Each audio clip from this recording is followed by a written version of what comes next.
വേട്ടയാണ്ടവീരൻ വേടരാജാവിൻ തിരുമകൻ വേട്ടക്കുരുമകനെ പോലും നിന്ത്രപടിയോരായി കുറ്റിപ്പറമ്പുടയോരായി പറമ്പെല്ലാം നായാടി നായാട്ട് കൂട്ടം കുറിക്കവല്ലുവൻ പുലിയിടയിൽ കല്ലിട്ടു മാഞ്ചുവട്ടിൽ നായകൂട്ടിയും 25 ചുവടുതൊടുന്ന് പുറപ്പെടുവോൻ മാമുണ്ടനാട് മുതലായി നമ്പൂമലക്കോട്ട ബാലുശ്ശേരിക്കോട്ട മേനപ്പുറത്ത് മേൽമാടം കീഴ്മാടം ഇവ കുടികൊണ്ട് വിളികൊണ്ട് നിന്ത്രപടി ഈ സ്ഥാനത്തിങ്കലാമാറി എഴുന്നള്ളി വരുമ്പോൾ ഇവിടെ എന്തെല്ലാം വിളക്ക് കുറിക്കു ഉറകണ്ണാടി പുസ്തകക്കെട്ട് വീടം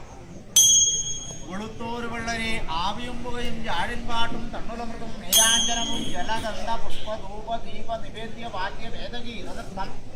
വാഗ്രസം മനസ്സിൽ വന്ദന എന്നിങ്ങനെയുള്ള പൂജകളെ കൊണ്ട് പൂജിക്കുന്നവർക്കും പൂജിപ്പിക്കുന്നവർക്കും നിന്ത്രപടി ഈ സ്ഥാനത്തിനും സ്വരൂപത്തിനും അടിയങ്ങൾക്കും പരിവാരത്തിനും മറ്റും മഹാലോകരിക്കും യാതൊരു വണ്ണം പിഴയായ്മ തീർത്തു കാത്തുരക്ഷിച്ചുകൊള്ളുവാൻ ആദരാൽ ചൊല്ലി സ്തുതിച്ചലങ്കരിച്ചു വിളിക്കുന്നേൻ വേട്ടയാണ്ടവീരൻ വേടരാജാവിൻ തിരുമകൻ വേട്ടയ്ക്കുരുമകൻ താൻ